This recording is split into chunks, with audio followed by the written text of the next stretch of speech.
چیزیں ہیں مولویوں میں کہ اگر وہ دو بیماریوں میں سے ایک بیماری بھی کسی مولوی میں ہوگی تو بیڑا غرق کرے گا. بس یہ بات کر کے میں بیان ختم کرتا ہوں.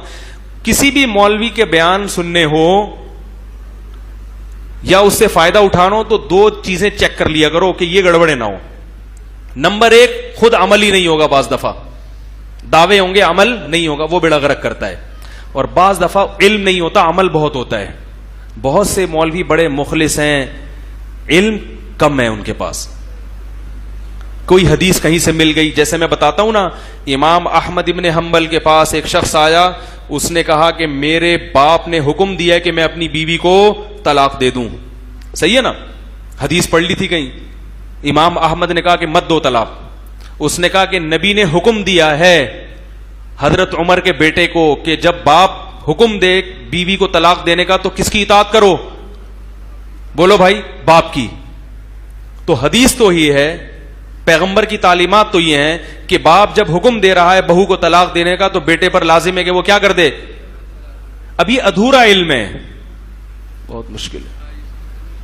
یہ گڑبڑ کرتا ہے. یہ جو مولوی جو بیڑا غرق کر رہے ہیں نا دین کا, یہ وہ ہیں جن کو علم میں رسوخ, بولو بھائی, نہیں ہے. یا رسوخ تو ہے, سمجھنے کی صلاحیت, ہر چیز کی ہر صلاحیت اللہ نے ہر ایک میں تھوڑی رکھی ہے.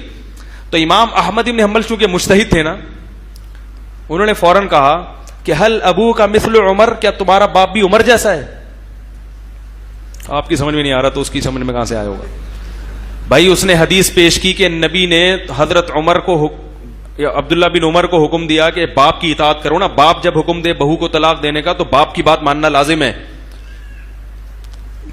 تو اس نے کہا جو تو باپ کی اطاعت تو واجب ہے, تو میرا ابا بھی کہہ رہا تو میں بھی بیوی کو چھوڑ رہا ہوں. تو یہ آدھا علم ہے.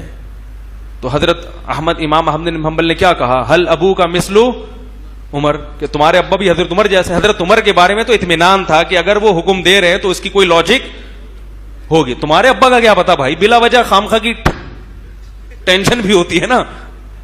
آج کے ساس سسر جو میری بیانات سن رہی ہیں ساسیں, ان کے علاوہ کی بات کر رہا ہوں. آج کے ساس سسر کا کوئی بھروسہ تھوڑی ہے کہ یار ویسے ہی خامخواہ میں بلا وجہ بہو سے چڑے ہوئے بیٹھے ہوئے ہوں اور بیٹے کو حکم دے رہے ہوں اس کو چھوڑ دو. بعض دفعہ بلا وجہ نہیں باوجہ بھی ہوتے ہیں, بعض دفعہ بلا وجہ بھی ہوتے ہیں. تو اس میں رائے لینی پڑتی ہے کہ یہ کسی وجہ سے کہہ رہے ہیں یا خامخواہ میں اپنا غصہ نکال رہے ہیں.